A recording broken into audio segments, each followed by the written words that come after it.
I was still holding the damn cake. That's the detail that won't leave me alone. Chocolate marble, 3 layers, her favorite. I had it specially ordered with little blue sugar roses piped along the edge. I was standing there, both hands gripping the white box, stupid little smile on my face, when I saw her intertwine fingers with him like it was the most natural thing in the world. Everyone froze. Except me. I stayed exactly where I was, cake in hand, watching as my wife, the same woman who, just this morning, reminded me to pick up her dry cleaning and texted me a heart emoji, tilted her head, smiled that lazy smile she always gave when she was caught, and said loud enough for everyone to hear, "Relax, darling. It's just one night." She said it like she was talking about weather. The air didn't move. No one laughed. A few friends blinked. Hudson coughed. Lyra's champagne flute slipped slightly in her hand. The guy, the one whose fingers were now laced into hers, looked right at me and nodded like he was being polite at a funeral. And I just stood there. With the cake. The part that kills me? I was going to surprise her. The whole party was a surprise. Our friends, our memories, our shared inside jokes printed on the napkins. Even the playlist, I curated the whole thing, song by song. Every track had a connection. Every beat had meaning. I even put yellow near the end because once, 6 years ago, she said it reminded her of our first road trip. She had no idea I remembered that. And yet, here she was, holding another man's hand, in my living room, wearing my grandmother's pendant, and calling me darling as if it didn't taste like poison in her mouth. She didn't even flinch when she said it. It's just one night. That's when it really hit me. It wasn't just one night. Not for her. Maybe for him, whoever he was, it was a thrill. Maybe he was dared into it. Or maybe he thought I wouldn't fight back. I didn't. I never do. But for her, this had been planned. She picked the dress deliberately. The red one with the slit. She knew I hated that dress, said it always made her look like she was going somewhere I couldn't follow. She wore it anyway. She even curled her hair the way she used to when we were still dating, the style she reserved for people who hadn't seen it yet. And I, fool that I am, thought tonight would heal things. That maybe a party with people we both loved, with memories playing through speakers and candles flickering on rented tables, would stitch us back together. Instead, I got that line, that phrase. It's just one night. She turned that sentence into a blade and carved something out of me I'll never get back. And all I could do was walk into the kitchen, place the untouched cake on the counter, and wonder if anyone would even want a slice now. I don't remember walking upstairs. My legs just carried me there like they belonged to someone else. My hands were still sticky from the condensation on the cake box. My ears were ringing. I could hear laughter downstairs, forced, scattered, desperate attempts to reclaim a normal that had already shattered. Someone turned the music back on. One of those indie love songs we used to slow dance to in the kitchen before the fridge light and exhaustion replaced intimacy. I stood in the hallway, watching the coat rack sway slightly by the door like a pendulum measuring the death of my marriage. I could see my reflection in the hallway mirror, not crying, not red-faced, just blank, like one of those guests who doesn't realize they've stayed too long at the party. I thought maybe she'd come up after me, maybe with that fake concerned tone she uses when she wants to smooth over something awful. "Curtis, come on, don't make a scene." Or maybe a sarcastic, "It was a joke, okay?" But she didn't. She didn't come up. She didn't call out my name. She didn't even look back when I left the room. That's what hit hardest. Not the betrayal. Not the guy. Not the public exposure. But how easily she erased me from her field of vision. Like I was background noise she'd gotten used to tuning out. I heard her laugh again, softer now. More intimate. The kind of laugh she used to save for me when she'd sneak up behind me and steal a fry, or pull my hoodie drawstrings and say, "Gotcha." She was using that laugh on someone else now, downstairs, right in the middle of our shared life. I went into the guest bedroom and sat on the edge of the bed. Her sweater was draped over the chair, the one I always told her not to throw clothes on. It still smelled like her shampoo, coconut, and something floral. I hated that I noticed. Hated that I buried my face in it for half a second before realizing what I was doing. Downstairs, someone knocked a glass over. Someone else gasped. Then quiet. Then music again. I could imagine her leaning in, whispering something into his ear, probably laughing at how I disappeared. At how predictable I was. I always disappear when things get messy. Always retreat. Always make it easy for her. I opened my phone. No text from her. One from Hudson, "Dude, are you okay? What the hell just happened?" I didn't reply. What could I say? My wife just humiliated me in front of everyone we know. And I stood there like a ghost, holding a cake. That night wasn't the beginning of her betrayal. I know that now. It was just the unveiling. The curtain drop. The moment everyone else got to see what I'd been suspecting for months but refused to say out loud. All the late nights she said were art collective meetings. The sudden obsession with her appearance. The way she kept her phone face down and silenced, claiming she was just tired of notifications. Even the way she'd stopped asking me about my day. Like I was some forgettable barista who handed her emotional coffee and never got a thank you. And still, I didn't confront her. I sat in that room for an hour, listening to the party I had planned continue without me, with her, with him. I wondered if anyone else noticed how cruel she was being, if they thought I somehow deserved it, if I was the pathetic husband who bored his wife into another man's arms. Eventually, I heard the front door open. Laughter. Steps outside. Then the unmistakable sound of her heels on the front walkway. Leaving. With him. I pressed my head against the cold wall and whispered to no one, "She's really leaving." She didn't take her coat. She didn't take her purse. Just her phone. Just him. And not once did she check to see if I was still watching. I stayed in that house, our house, until the last guest left. Hudson came up briefly and knocked. He said he didn't understand what was going on, but that he was here for me. I thanked him. Told him I was tired. Told him I'd clean up tomorrow. He nodded awkwardly and left. By midnight, the only sound left in the house was the faint hum of the fridge and the echo of her voice in my head. It's just one night. But it wasn't. It was a declaration. A dare. And a door slamming shut in my face. I don't remember falling asleep, only the sound of my breath against the pillow and the faint sting in my jaw from clenching too hard. I must have passed out sometime after 2 a.m. because the playlist had stopped and the house had gone fully quiet, like the drywall itself was holding its breath. The half-eaten cake was still on the counter downstairs, the lights still on in the hallway. I didn't care. Let the frosting melt. Let the candles burn. Let everything she left behind sag and collapse under its own weight. I don't know what time it was when she came back, but I woke up to the sound of the front door opening soft, careful, like a burglar who owned the place once. I didn't move. I didn't even sit up. Just lay there, listening. Her heels tapped lightly against the hardwood. Slower now. Not like when she left. There was no laughter this time. No flirtatious murmur. Just silence. She didn't call out my name. Didn't ask if I was awake. Just tiptoed around like someone avoiding landmines in their own home. I heard her go to the kitchen. The fridge door opened. She poured herself something, probably that white wine she hoards for special nights.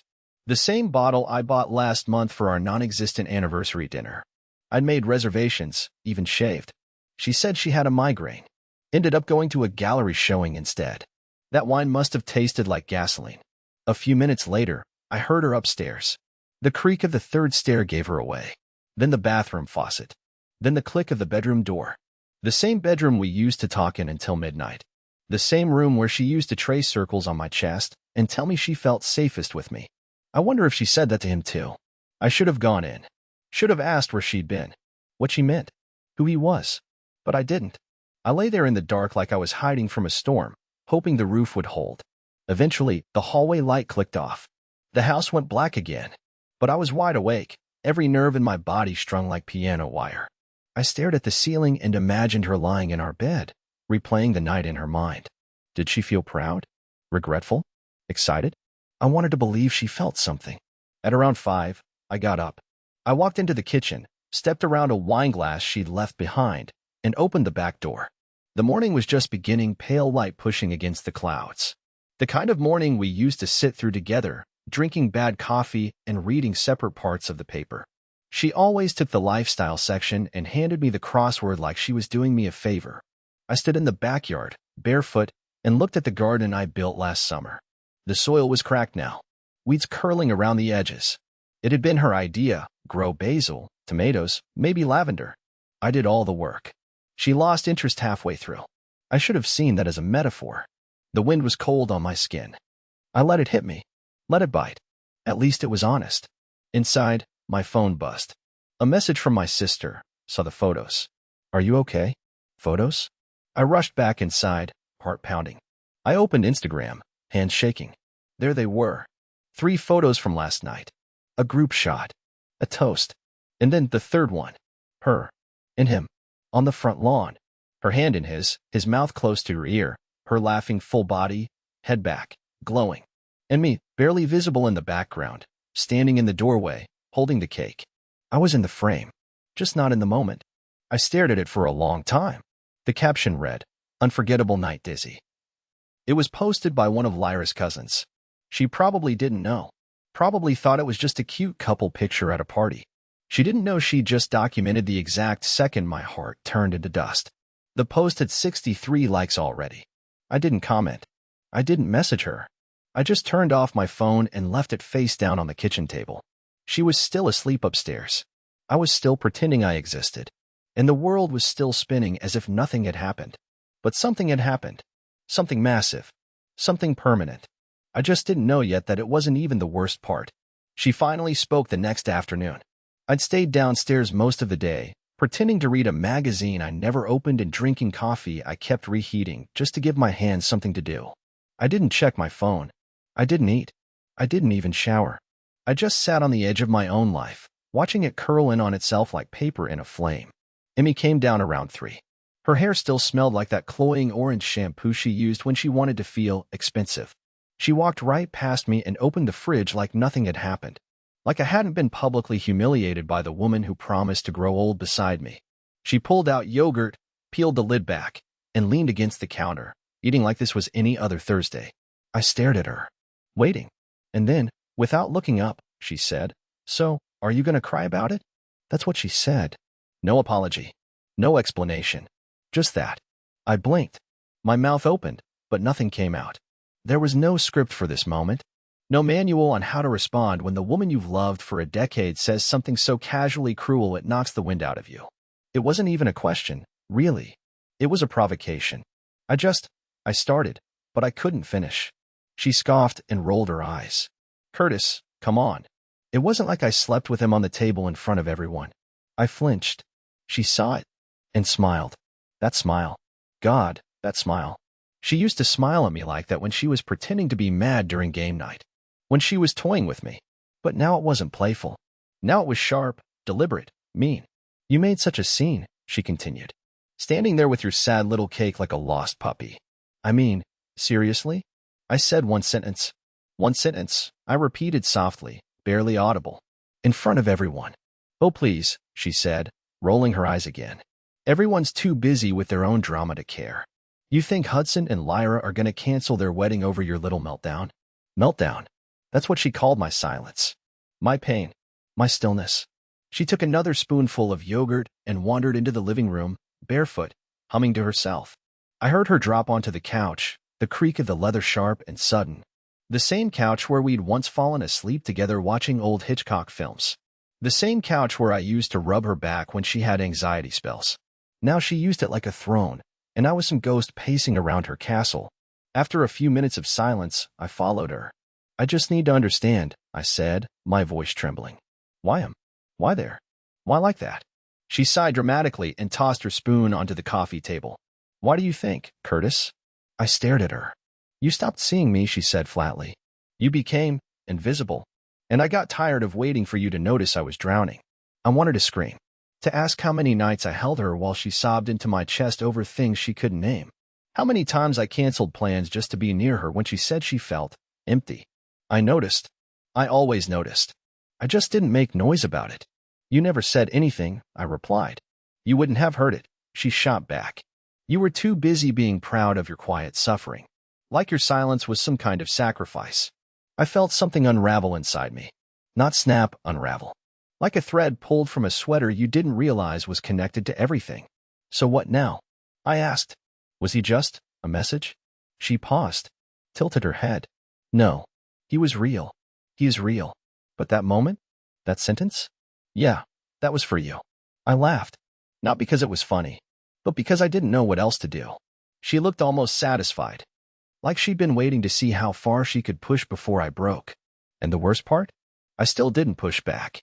I just stood there, staring at a woman I no longer recognized, wondering how many more versions of her I hadn't met yet. Wondering how long I'd been living with a stranger who'd mastered the art of smiling while she dismantled everything we built. She didn't cry. She didn't raise her voice. She just stood up, walked past me again, and whispered, so low I almost missed it, "Next time, maybe listen before I have to shout." Then she went upstairs. And I stood there, mouth dry, heart cracked in a dozen places, still hoping this was a nightmare I hadn't woken up from. But it wasn't. It was my life now. And the worst part? I wasn't even sure I wanted it back. The door was locked again. That's how part 2 of her silent campaign began. Not with shouting, not with a second affair, not even with goodbye, just with a door that no longer opened. Our bedroom. The room we once called ours. She'd never locked it before, not in the entire 12 years we'd lived in this house. But now, each night, after brushing her teeth and casually scrolling through her phone beside me on the couch, she'd get up, say, "I'm going to bed," and disappear upstairs. A click would follow, soft, final. And then nothing. I don't know why that click haunted me more than her words. Maybe because it meant she was preparing for something, guarding herself, expecting me to knock. I never did. I started sleeping in the guest room full time. I stopped asking her about her day. I stopped watching the hallway when she left for another late dinner with gallery people. I stopped waiting for the truth to arrive and instead began wondering how long I could pretend not to care. But I did care. God, I cared more than I've ever cared about anything in my life. And the part that broke me wasn't just that she cheated, or humiliated me, or even that she justified it. It was that she seemed so bored with the aftermath. As if breaking me had been the whole entertainment, and now that I hadn't given her the fireworks she expected, she was on to her next project. I remember one morning, I left early for work, before sunrise. I was in the car, backing out of the driveway, when I looked up at the bedroom window. The light was still on. She was awake, not waiting for me, not crying, just awake. I watched her silhouette move across the room, slowly, calmly, as if she was folding laundry or packing a bag. I don't know why, but I held my breath. Like I wasn't supposed to be watching. Like I was spying on a stranger who happened to live in my home. Later that week, I found one of her earrings on the bathroom sink. Not just any earring, the gold ones with the tiny black diamonds I gave her for our 7th anniversary. She used to wear them when she wanted to feel invincible, her word. I used to watch her put them on before big meetings, before weddings, before nights when she needed to convince the world that she was more than a tired version of herself. She wore them the night of the party too. I stared at that earring for 10 minutes, just sitting there alone on the marble like a tiny confession she forgot to hide. I almost knocked on her door that night. Almost. I stood outside it, holding the earring in my hand like it was evidence of something bigger, of who she had been, of who we used to be. I even raised my fist. But then I heard her voice through the door. Soft. Playful. She was on the phone with someone. Not me. I turned away, went downstairs, and dropped the earring into a kitchen drawer without thinking. Let it get lost among the clutter. That weekend, she invited people over. Not our people, her people. People I didn't recognize. Younger, louder, covered in perfume and cologne and oversized scarves. They laughed too hard and talked too fast and acted like they'd always lived in this house. I stayed upstairs, listening to them shout about wine regions and music festivals and something called emotional fluidity. At one point, I heard her say, "He's around here somewhere," and someone replied, "Your husband." And she said, "Yeah, the man-shaped ghost in the attic. Don't worry, he won't bother you." They all laughed. And I sat on the floor of the guest room, back against the wall, staring at the carpet like it held answers I couldn't see. I wasn't even angry anymore. I just felt hollow. Like the outline of a person. Like I had become the wallpaper in my own home, present but never acknowledged. I started leaving the house earlier, coming home later, finding reasons to work weekends. I volunteered for a 2-week bridge inspection job in Iowa just so I could sleep in a motel bed and not wonder if the door was locked upstairs. I told myself I was being practical. That space would help. That maybe she'd notice I was gone. She didn't. Not once during those 2 weeks did she call me. Not even a text. And when I returned, the fridge was filled with takeout containers I didn't recognize and a note on the counter.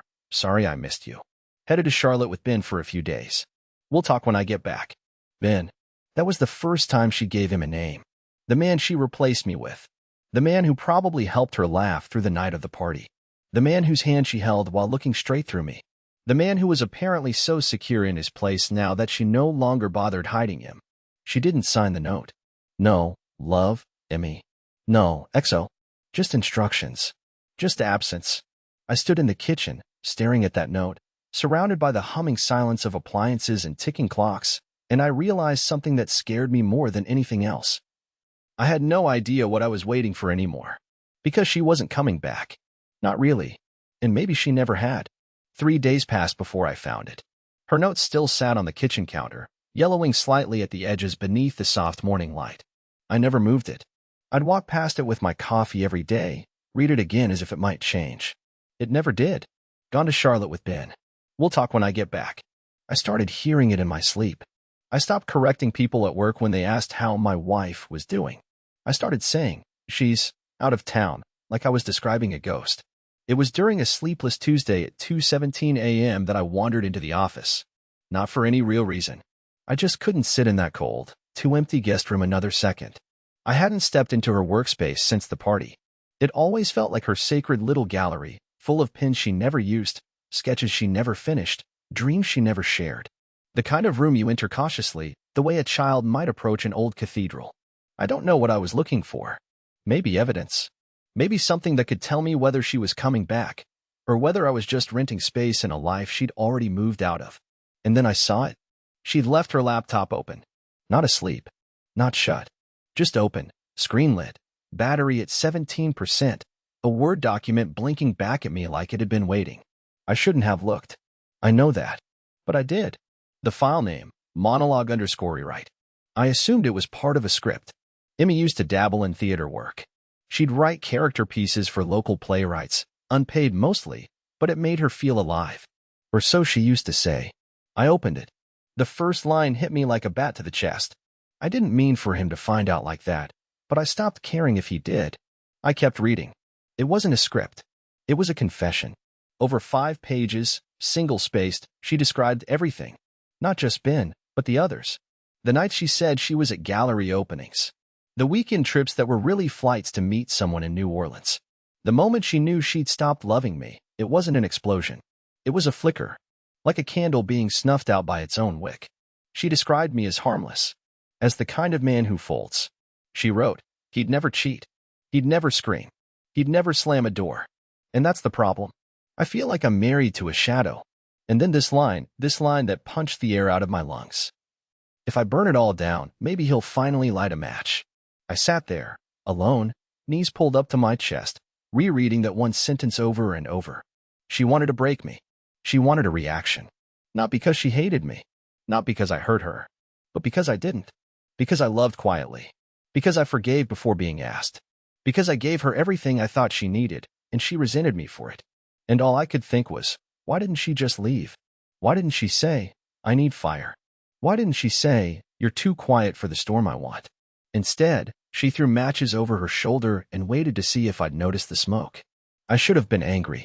Should have deleted the document. Should have printed it out and mailed it to her in Charlotte. Should have emailed it to Ben. Should have done something. Anything. But I didn't. I just closed the laptop, slowly, gently, like I was tucking in a sleeping child, and pushed it away. Then I sat in the dark until morning.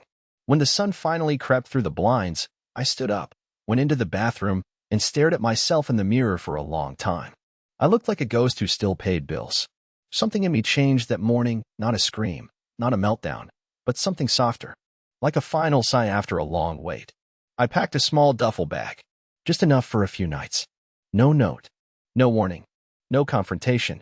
I left the house quietly, not because I wanted to run, but because I needed to see what it felt like to disappear on purpose, to vanish without ceremony, to become the silence she never respected, but on my terms. I didn't tell anyone where I was going. I just drove. No playlist. No destination. Just the steady hum of the road beneath me and a half-empty coffee thermos rattling in the cup holder. I passed towns I didn't know the names of, gas stations with flickering signs, and empty fields where nothing bloomed. I didn't feel free. I didn't feel brave. But I felt invisible in a way that no longer scared me. It wasn't until the third day that she texted. At 9:42 a.m., my screen lit up. You okay? That's all she wrote. No punctuation. No name. Not even a question mark, as if she wasn't really asking. As if she already knew I was somewhere on the edge of myself, but wasn't quite sure whether she cared. I didn't respond. Not because I wanted to punish her. I'm not that man. But because I had nothing left to say that wouldn't sound like begging. I didn't want to beg anymore. Not for love. Not for answers. Not for the version of her that I kept hoping would wake up one day and remember how to love me back. That night, I checked into a small lakefront motel in a place called Ashby Hollow. The kind of town where people leave their porch lights on and still wave at passing cars. I asked the front desk clerk if they had a room without a view. He looked confused, but handed me a key. Room 8. Ground floor. No lake. Perfect. I sat on the edge of the bed, holding the old plastic key card like it was a shield. I didn't turn on the TV. I didn't open the curtains. I didn't unpack. I just sat there, the silence pressing against my ears, until something strange happened. I laughed. Quiet at first, then louder. Not because anything was funny, but because it was absurd. All of it. That I'd spent so many years trying to be the calm one, the dependable one, the safe one, and now I was a man hiding in a roadside motel from the woman who once swore she'd never love anyone else. Later, I stood outside beneath a busted street lamp and watched bugs hurl themselves into the light, over and over again. I thought about that, how something so small could be so desperate to reach something that would only burn it. I wondered if that's what I'd been doing all along, chasing something that only ever wanted to destroy me gently. I stayed in Ashby Hollow for 5 nights. On the morning of the 6th, I checked out early, drove to a diner down the road, ordered pancakes I didn't eat, watched people chat over coffee like the world hadn't fallen apart. At 10:03 a.m., my phone rang. It was her. I stared at the screen, heart pounding in that annoying, involuntary way that betrayed me every time. I let it ring. It stopped. Then again. This time, I answered. I didn't speak. Her voice was hesitant. Curtis. I didn't answer. I'm home, she said. I thought you'd be here. Still, I said nothing. She continued. I got back early. Then, he didn't come back with me. We had a fight. Doesn't matter. Look, can you come home so we can talk? Please. Please. The first time she'd said it in months. I stayed quiet. She filled the space. I know you read the file. The one on my laptop. I shouldn't have written it like that. It was. I don't know. I was angry. I was trying to feel something. Still, I gave her nothing. I didn't expect you to leave, she said, voice cracking a little. You always just stayed. That line hit harder than any of the others. Because she was right. I always stayed. Even when she left. Even when she disappeared emotionally. Even when she carved pieces out of me just to see what would grow back. But now, I was the one gone. And she didn't know how to exist without the man-shaped ghost haunting the house she built around herself. I don't know what I want, she admitted. But I think I need you to come back. Even just to yell at me. Please, Curtis. That word again. Please. But it didn't feel like an apology. It felt like a reaction to being left alone with the mess she made. Like a child who broke something and wanted someone else to clean it up before her parents got home. I'm not sure I live there anymore, I said, finally. A long silence. Then, what does that mean? I didn't answer. Not because I was trying to be poetic, but because I honestly didn't know. I hung up, turned off the phone, and for the first time in what felt like years, I took a breath that didn't hurt. But it wouldn't last. Because what happened next was something I never saw coming. I didn't go back. Not that week. Not the next. I drove a little farther instead, deeper into the countryside where the GPS gave up and the roads looked like creased pages from a forgotten atlas. I stayed in quiet places where nobody asked my name, and the morning smelled like damp pine and would smoke. I thought I was escaping her. But I wasn't. I was escaping who I had become with her. Every day I sat by lakes, fields, truck stops, places that didn't belong to anyone, and tried to listen to the sound of my own thoughts without hearing her voice between them. Slowly, the silence stopped feeling like punishment. Slowly, it started to feel like a blanket I'd forgotten I owned. I'd spent so long thinking that if I just stayed kind, quiet, steady, she'd come back to me. That she'd see I was different from the chaos of other men. But the truth is, she didn't want peace. She wanted to feel something loud, even if it meant setting the whole house on fire. She texted a few more times after that call. One message simply said, "You win." That one made me laugh, not cruelly, but quietly. Like someone hearing a joke too late to matter. Because there had never been a game. There had only been me, showing up every day to love someone who no longer wanted to be touched by gentleness. Eventually, the messages stopped. And so did the need to look for them. One morning, I found myself in a small town along a river that didn't even have a name on Google Maps. There was a bakery, a post office, and a shop that sold nothing but plants and strange wind chimes. I walked in and asked the woman behind the counter if she had anything for someone trying to start over. She handed me a tiny succulent in a cracked clay pot and said, "Keep it near sunlight." Don't water it too much. I took it as a sign. That afternoon, I rented a studio apartment in that town. It had peeling paint and terrible Wi-Fi, but the window looked out onto a field where wildflowers grew without permission. That felt like enough. I didn't call her to say goodbye.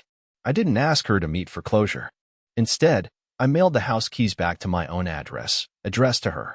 No note, no signature, just a pair of keys in an envelope. A week later, I got a letter in return. Not a message, not a plea, just a drawing. One of her sketches from years ago. A pencil outline of the two of us on a porch swing. I remember the day she made it. We were in Vermont. She told me to stop moving because I was making her lines crooked. I was holding a coffee mug, smirking. She'd captured it perfectly. On the back, in the corner, one sentence. I'm sorry it took hurting you to realize what you were. I didn't cry. I didn't smile either. I folded the paper and placed it in a drawer I almost never open. Because some things belong in memory, not in the living room. Today, I wake up with no expectation. I take walks without checking my phone. I make pancakes for one. I read books I never had time for. I say yes to things I used to decline. I keep the little plant near the window and remind myself that even something cracked can still grow if it has the right light. I haven't fallen in love again, but I've fallen back into myself. And for now, that's enough. The last door I closed wasn't hers. It was mine. And for the first time in a very long time, I didn't lock it. I left it open, just enough for whatever's coming next.